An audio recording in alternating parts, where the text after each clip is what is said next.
How to install Whataburger app. So just tap get and then you will be able to double click and install it. It's in top charts in food and drink. And if you like this app, this is actually a good idea to check out for some deals.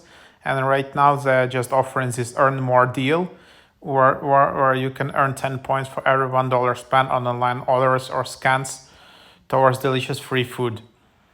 Redeem points for your favorite Whataburger items along with chances to win exclusive experiences just for rewards. Members, skip the line, make it yours, online gift cards, pay with your phone. So yeah, that's basically the idea.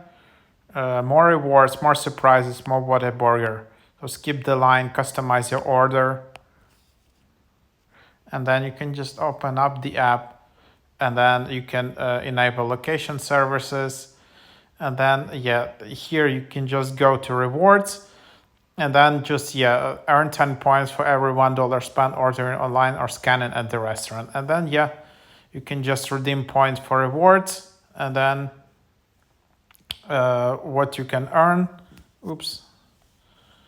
So there you have it. That's basically how you can get started. Of course, then you can just order online for pickup more. And then you can also go here to settings and just add all of these additional details.